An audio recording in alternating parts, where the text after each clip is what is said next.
Today we're going to continue talking about the Baroque, specifically the Roman Baroque, because that is the birthplace of the Baroque. And we mentioned last time that part of this new expression, this new dramatic, energized, multi-sensory experience of the Baroque came up as part of the Counter-Reformation. And the Counter-Reformation was a realignment of church policy established at the Council of Trent when there was a desire to firm up the position of the church in society. There was a concern that Renaissance humanism made a personal relationship with God too available to people and began to make the clergy irrelevant. And in order to make the clergy central and to make the church more powerful, a series of measures were taken. Let's look at Sixtus V. Sixtus V was really amazing. He was only in the papacy for about 5 years. It was a relatively short period of time, but during that time he undertook all of these projects to modernize Rome. And one thing that he realized is that we could have evacuated the building if you kept that going a little longer. I'm really upset you turned it off. He realized that a major holy year was coming up in the year 1600. And he wanted to get Rome in shape. Rome had suffered a terrible blow during the sack of Rome, and even without the sack of Rome, Rome was a mess. He got some of the aqueducts working again that had not been working since Roman times. Before Sixtus V became Pope, he honed his skills as an administrator as Grand Inquisitor of Venice and Veneto. He was apparently so harsh that the people in Venice pleaded to the Vatican to have him return there. And he did, and instantly his manner switched. He became conciliatory and coddling and flattering and was eventually elected Pope. When he assumed the papacy, the coffers were empty, and the Vatican had been ill-managed for a number of years. Sixtus V increased taxes all over the board and ended up having enough money to spend great quantities of it on these vast civic improvements that he sought to undertake. This is an image of Sixtus V talking to his architects about, and cardinals, of course, and dwarfs, because what would a good Baroque court be without a little dwarf nearby? Talking about plans for expanding things, or improving things, or making things more hygienic, or making things more economic, or making things more profitable. Here we see the Aqua Felice. And it might simply look like another piece of pompous and grandiose Baroque architecture, but it is much more than that. The Aqua Felice is an aqueduct, the head of an aqueduct, the old Roman aqueduct Alexandrina. And when Sixtus came to Rome, only one aqueduct was still delivering fresh water. Only one Roman aqueduct was still in service, delivering fresh water. It was the Aqua Vergine, and it was bringing in water near the area where we now have the Trevi Fountain. Sixtus V had a competent architect, Domenico Fontana, who he gave the task of restoring the aqueduct and bringing water in, and also constructing this glorious fountainhead. This is the Aqua Felice, or the old Aqua Alexandrina, 22.4 kilometers long, bringing fresh water into Rome. Quite an accomplishment. More fountains could be made functioning in the city of Rome, and more people could have fresh water. He also drained marshes that had been places for malaria to breed and malaria mosquitoes. He reestablished some roads and bridges that had been broken and that had fallen into disrepair. So you think about the Renaissance. The Renaissance was all about, we want to be like the Romans. We want to be like the Romans. But they were thinking about that from really an intellectual point of view. They were looking at the forms of the Romans, but they weren't so much looking at the infrastructural technology of the Romans. And Sixtus V picks up this other aspect of what it is to be a Roman and becomes very interested in infrastructure, building roads, building bridges, building aqueducts, making the city hum. This outline represents the Aurelian walls. The Aurelian walls were the walls of the Roman emperor. So in the ancient times of Rome, Rome was this big. And in the Baroque time of Rome, Rome was about this big. And you had basically cows and geese and chickens. It was agricultural land inside the Aurelian walls. This is mortifying. This is a big disappointment if you happen to be the Pope. And so what Sixtus V wanted to do was make Rome better. He undertook this big project of urbanism, which is interesting. It's a term that we really haven't used yet. We've talked about ideal town plans, but the notion of an ideal town plan is really a thing. I'd like it to be circular. I'd like it to be perfect. I'd like it to be a thing. This is a drawing, by the way, that you often see representing the Noli Plan of Rome. And I think it's an interesting drawing because it leaves so much out that it really drives home what the big idea is. And what the big idea is, according to this drawing, is that there's something about straight roads and there's something about obelisks. And that's it. The straight roads and the obelisks make knowable a city that otherwise would have been unknowable.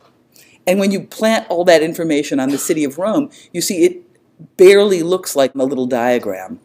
But this explains the big idea. To further clarify, what do you get from Sixtus V's restructuring of Rome? Well, I'll show you. We have the main gates to the city, the Porta del Popolo and Piazza del Popolo and the Porta Pia, establishing these major axes. Porta Pia goes straight to the Quirinale Palace, and the Quirinale Palace is the Pope's summer palace.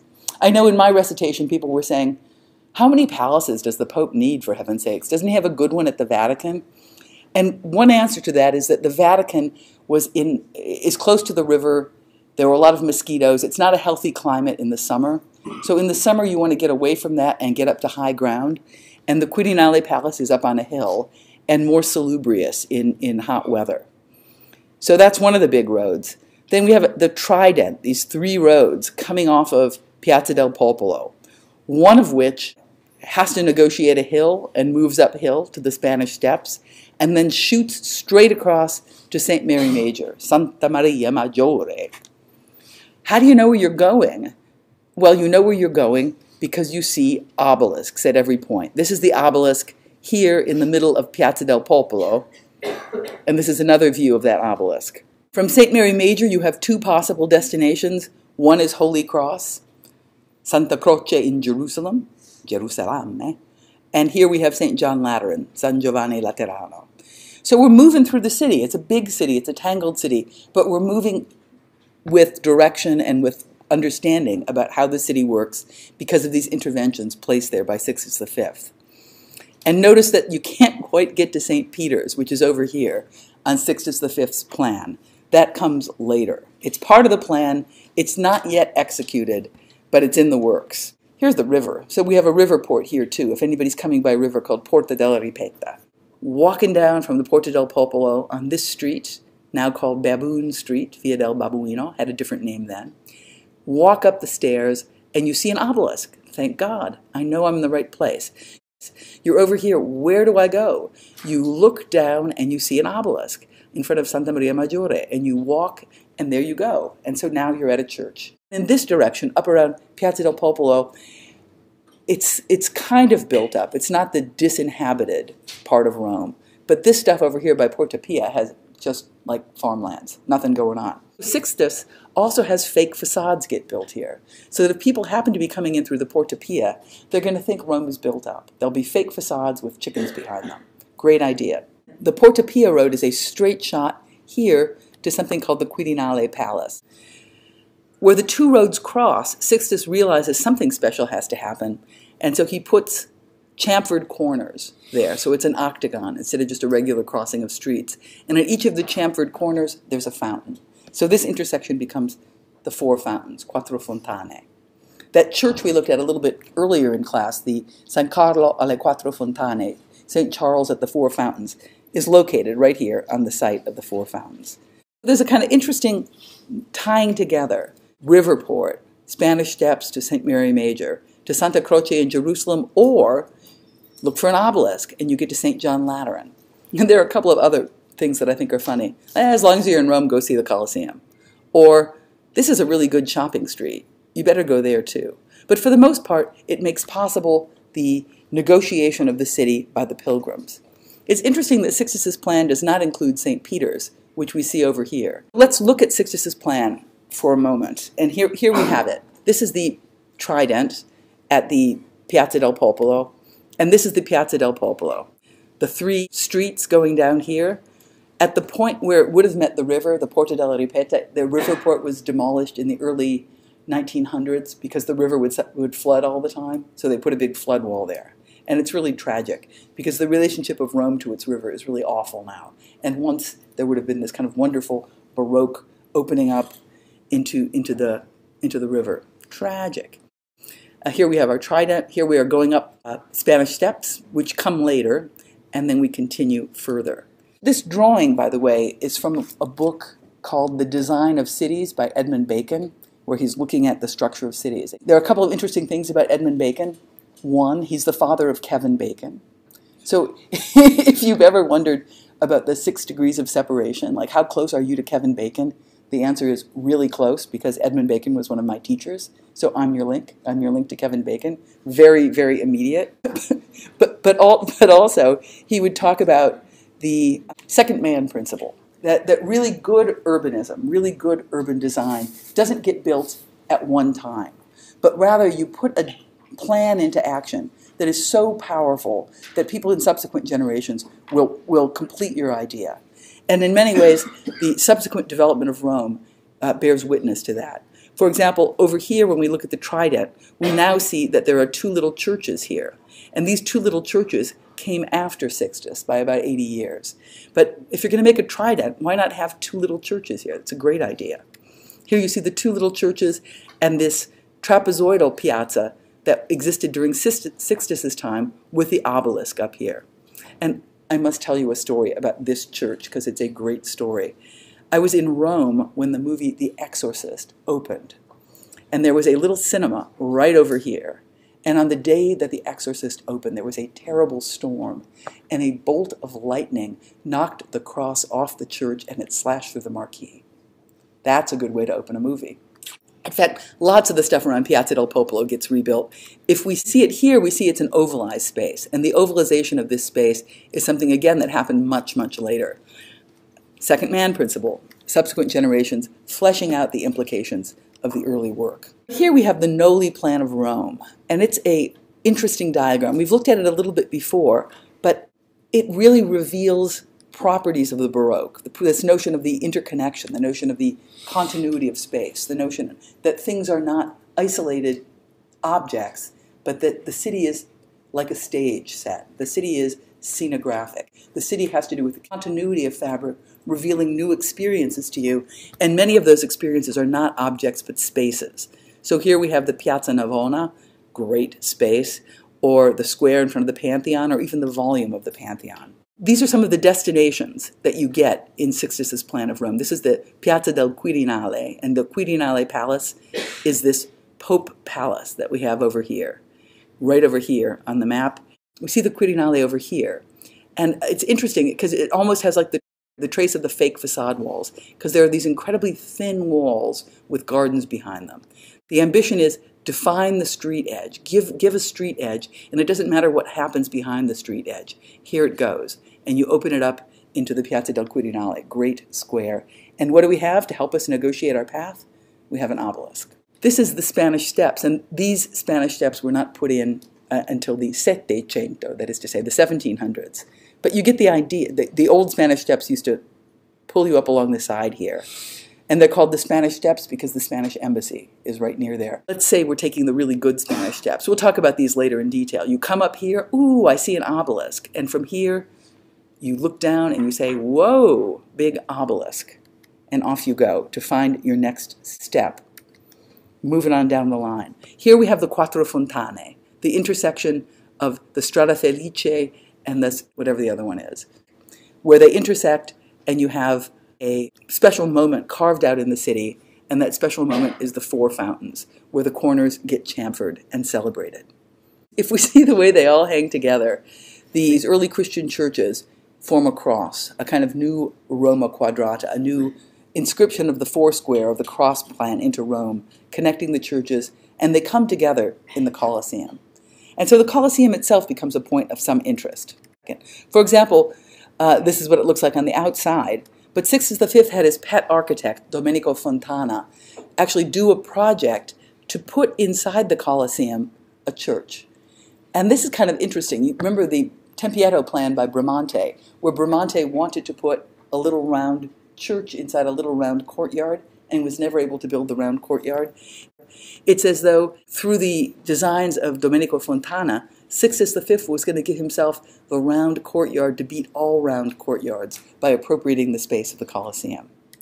Fabulous. And so that becomes interesting because the idea of an ovalized courtyard, already suggested here by this appropriation of the Colosseum, is something that the second man or other people begin to operate on. We'll look at this at length when we talk more about Bernini. Valadier puts a giant ovalized courtyard at Piazza del Popolo, obelisk in the middle, and Bernini puts a giant ovalized courtyard in the Vatican, obelisk in the middle. This is old St. Peter's, and we've seen this many times before, but I just want to point out one thing that's going on in old St. Peter's. This thing, this tiny little dot, and this tiny little dot is a obelisk, transported to Rome by the Romans, pillaged from the Egyptians, and this is what it would have looked like in its original situation in the center of the Circus of Nero. And a circus is like a track. It could be a racetrack. It could be for chariot races, for example. The Circus of Nero is located right here at the margin of Old St. Peter's, or overlapping Old St. Peter's, and here's the obelisk. One thing that Sixtus wants to do is move the obelisk. And some of the obelisks in Rome are not unitary pieces of stone, but stacked pieces of stone, and they're kind of easy to move because of that. But the obelisk here in the Circus of Nero is one giant shaft of stone. So it's not an easy project. How do you move a giant shaft of stone? One thing we talked about way back when we were discussing Egyptian architecture is how bad stone is in tension. And you might say, well, it's an obelisk, it's not in tension, it's completely in compression. All of the forces are being translated straight to the ground. There's no problem here. And that's true as long as the obelisk is standing up straight. But the minute you try to move the obelisk, you have to incline it on an angle. And then it begins to act like a beam, and it can snap under its own weight. This is a big problem. Transporting the obelisk from its original location at the side of St. Peter's to a new desired location in front of St. Peter's proves to be quite the task. Sixtus V has this architect, Domenico Fontana. And the Fontanas, by the way, are another one of these prodigious architecture families, just like the family, the Sangallos, who we've talked about before. Here we see the obelisk. It did, in fact, eventually get erected. But these are some of the devices that Domenico Fontana made to transport and to erect the obelisk. This is the transportation of the obelisk in this tower. They've got the whole thing kind of moved in, and here you see people pulling with ropes, trying to move this thing from one place to the other. And you don't have good materials. The ropes you have are vegetable ropes, fibers twined together. The kind of friction you get pulling on this massive lump of stone can make a lot of friction, heat up the rope fibers, and you risk fire. These are devices to actually lift up the obelisk into its vertical position. These are all cranks. You have all these people cranking the wheels simultaneously. This was such a scary operation that nobody was allowed to talk, because you knew that if anybody was distracted and not listening to the boss of the job, if one of these wheels had more tension or less tension than the other, the whole project could fail. Sixtus V said, anybody who talks gets excommunicated. Pay attention, for heaven's sakes. I wish I could do that. That would be such a good way to enforce obedience. However, when they're doing this, the ropes begin to smoke. The story, as told by the contemporary sources, says one guy sees smoke coming up from the ropes, and he needs to do something, and he's afraid he'll be excommunicated. But he eventually shouts, "Throw water on the ropes." Then somebody threw water on the ropes, and they got the obelisk up, and the guy was not excommunicated. But it would have been incredibly unlucky to have this thing break. It would have been a bad omen. It would have suggested that all of these ambitions for the new church to reestablish itself after the sack of Rome and to regain power would be doomed. The fact that the obelisk was erected was considered to be a lucky sign, and off they went. Kind of amazing scaffold. And where they erected it was almost in the right place. As you can see from this, it's almost exactly where you want it to be, but not quite. A great annoyance and a great inconvenience for Sixtus V was that when he assumed the office of Pope, St. Peter's, the new St. Peter's initiated by Julius, was still under construction. And in fact, the situation was dire since Michelangelo had died in 1564, and very little work had been done since that point. This is an image of the state of St. Peter's at the time that Sixtus was coronated. We see the pageantry of Sixtus's coronation with all of this grandeur and marching ponies and so forth, but no dome. Rather disappointing. And this little ragtag collection of facades that had made the gateway to the early Christian courtyard, still in place, and quite a lot of the early Christian church still in place, because it's a problem. What do you do? Inside the church of Old St. Peter's, you have the tombs of 1,000 years worth of cardinals and bishops and saints and holy people. It's not an easy task simply to demolish it and bring in the big shovels to get the new building going up.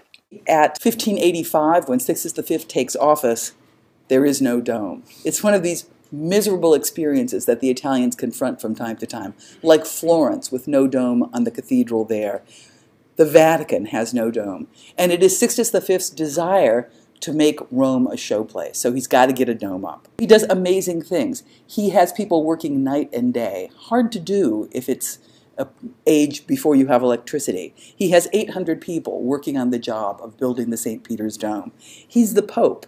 Money is no object. This is another image, earlier image from 1540, showing you St. Peter's under construction. Kind of crazy looking thing. A bit of St. Peter's here, allegorical figures examining plans, the Pope pointing at the plans, and a river god who conveniently has a towel on his lap, lounging around. Here we see the facade of the old St. Peter's hunkering down inside some of the arches put up according to Bramante's design.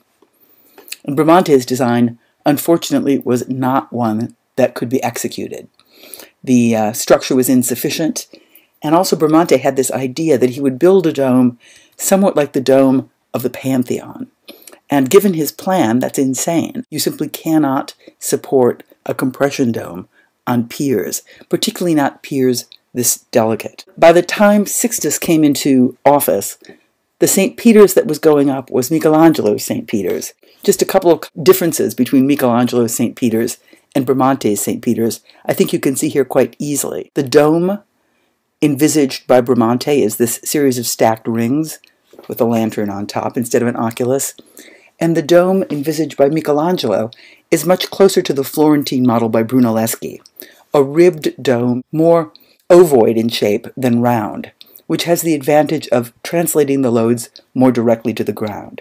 So Michelangelo is putting on his thinking cap, and he's figuring out ways to really make possible this perforation at the base of the drum to bring light in, using ribs, using the geometry of the dome, and also using a system of chains that were to go along on the inside and further work in tension to counteract the lateral thrust. This drawing shows you a debate about what the true geometry of the dome would have been.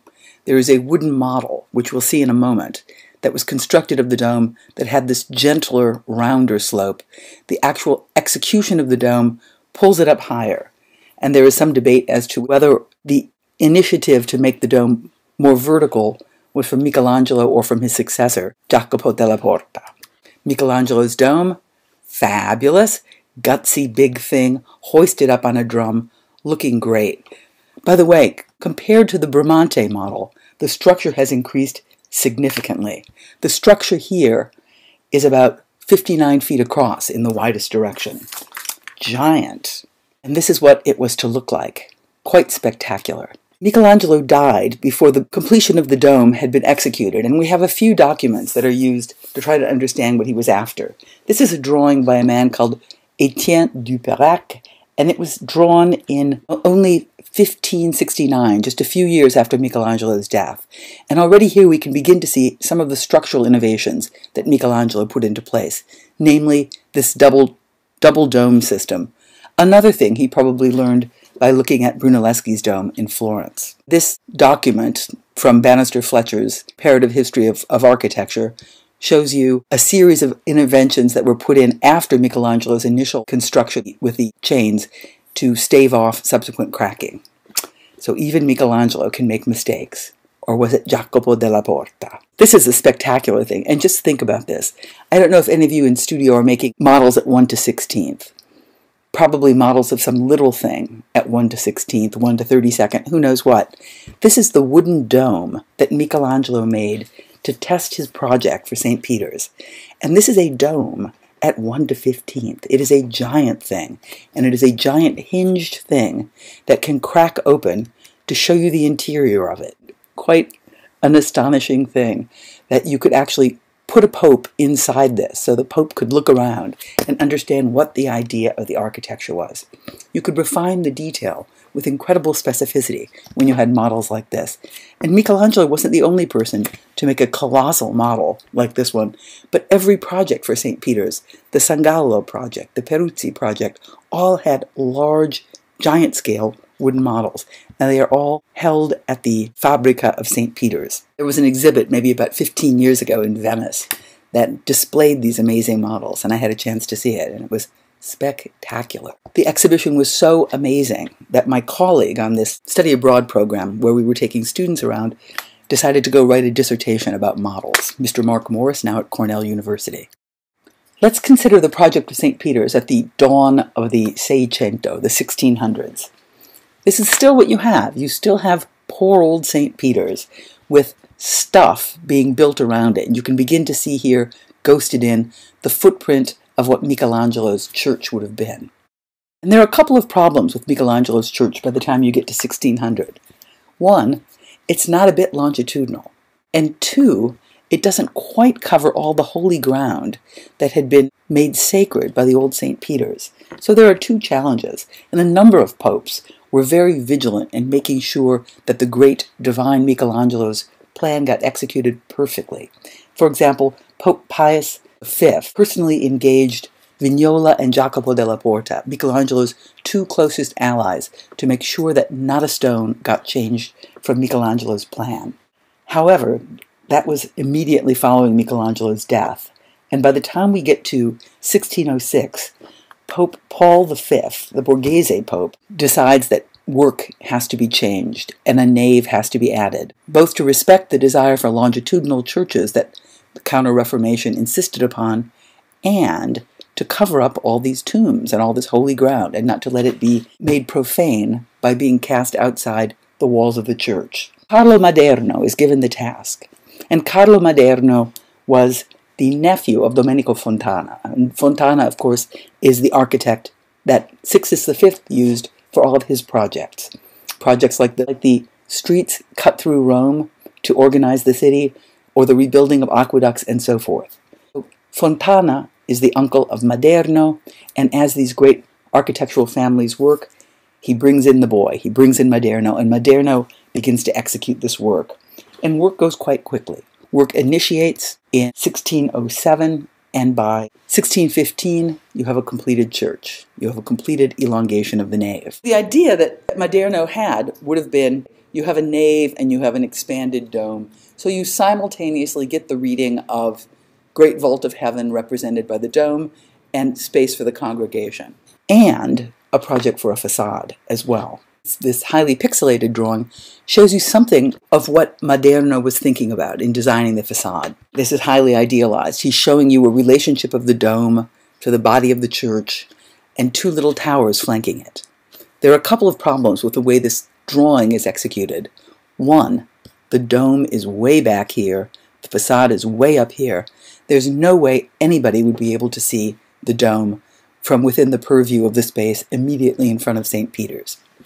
And two, the towers were not completely executed before Maderno's death. At the time of Maderno's death, he had two guys working for him. Well, he had a number of people. He had a huge workshop. Let me say 700 people were working on the completion of the nave. It was a high-priority project, just like the completion of the dome of St. Peter's was a high-priority project for Sixtus V. But two particularly trustworthy lieutenants. One, of course, was his nephew. Why wouldn't you hire your nephew? Francesco Borromini. And the other was this sculptor kid who was very flashy, Gian Lorenzo Bernini. At the death of Maderno, all the big projects, all the papal projects, all the big church projects, all the high-placed family projects go over to Bernini, and Borromini is left to be Bernini's helper, which is particularly galling because Bernini is a sculptor. He understands quite a lot about stone. He understands quite a lot about the luminosity and texture of material, but he does not understand how static forces move through a complex architectural system. So if any of you out there are bad at structures, you can feel very happy that you're in good company with Bernini, because when he tried to build the towers, the whole facade came tumbling down, or began to come tumbling down, and work was stopped. Could be that simply here the foundations weren't solid enough, but an architect with more knowledge of building might have made sure that the foundations were fortified before trying to put extra weight on the system. They stopped the towers. And that's why when you look at St. Peter's, you would have to say the proportions are kind of funny. I don't know if you would say that, but I would say that. I would say the proportions are kind of funny. It was meant to have towers here that would give you a more ideal rectangle and a more ideal relationship of height to width. Right now, it really looks long and sprawling. In fact, if you superimpose a little geometry on top of this thing, and this is just a golden rectangle downloaded from the internet, you see that the rectangle desired by Maderno to be flanked by these towers would in fact have been a golden rectangle, a very agreeable geometry, and instead it becomes something excessive. So what's Maderno's strategy? This is what it looks like. Ugh, looks okay. In fact, you have to say, there's something kind of interesting going on with the columniation and with the piling up of material as you move toward the center. Pilaster, layered pilasters, engaged column layered on a pilaster, pilaster, engaged column, and 3/4 engaged column layered on a pilaster, freestanding column, and not only does the material density of this become thicker and more plastic, but the rhythm has this kind of strange compression toward the end of this central temple figure and expansion toward the middle. You think about orthographic projection, and by orthographic projection, I mean the drawing of elevations. This becomes a fairly interesting figure in that the compression and expansion of columns here on a surface begin to reprise more or less the kind of rhythm you would get in an elevational drawing of a round thing.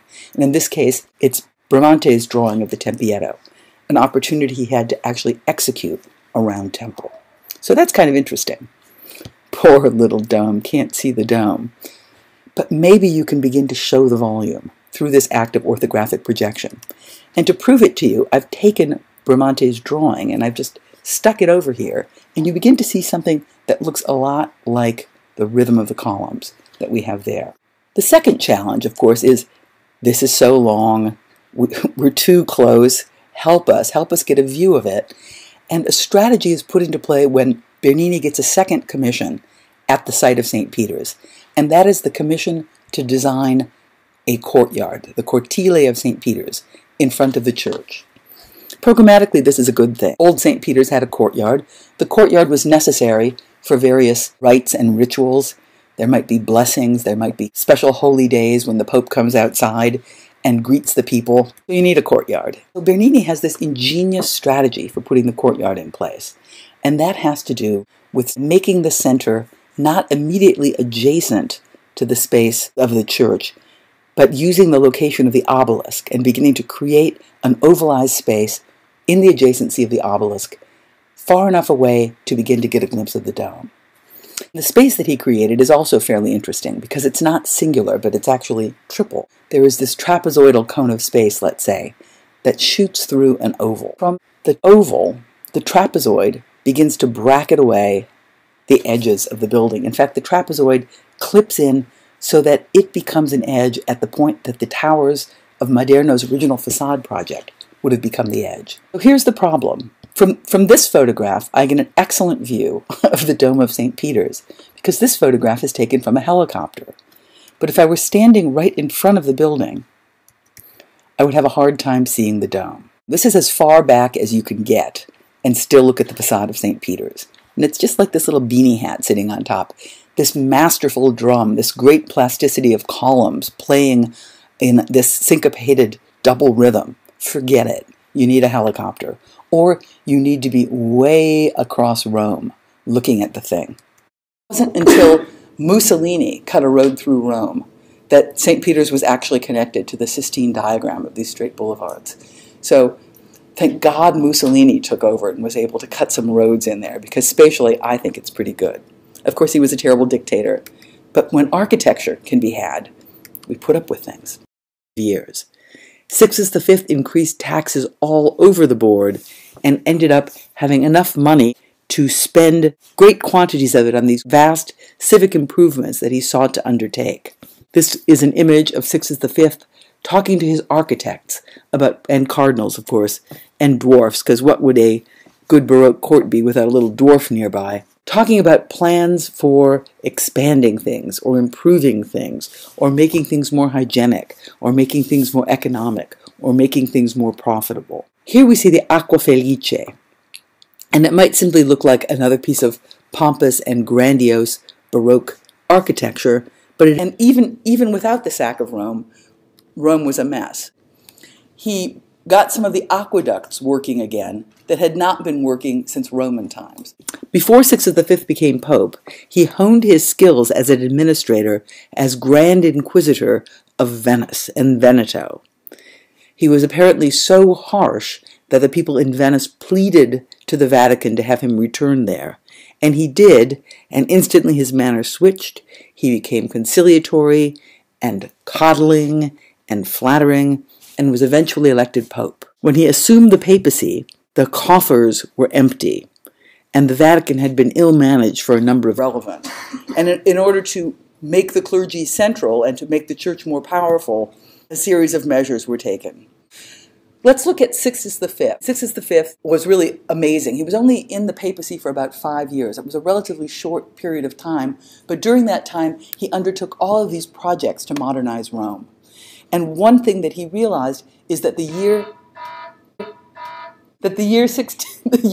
we could have evacuated the building if you kept that going a little longer. I'm really upset you turned it off. He realized that a major holy year was coming up in the year 1600, and he wanted to get Rome in shape. Rome had suffered a terrible blow during the sack of Rome. It is much more than that.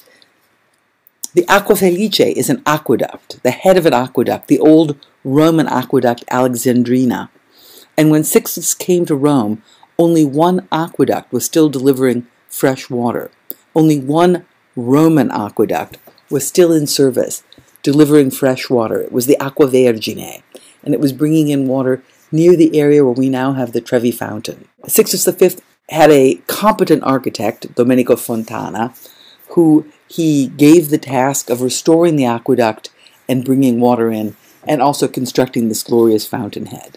This is the Aqua Felice, or the old aqua. Today we're going to continue talking about the Baroque, specifically the Roman Baroque, because that is the birthplace of the Baroque. And we mentioned last time that part of this new expression, this new dramatic, energized, multi-sensory experience of the Baroque came up as part of the Counter-Reformation. And the Counter-Reformation was a realignment of church policy established at the Council of Trent, when there was a desire to firm up the position of the church in society. There was a concern that Renaissance humanism made a personal relationship with God too available to people and began to make the clergy irrelevant.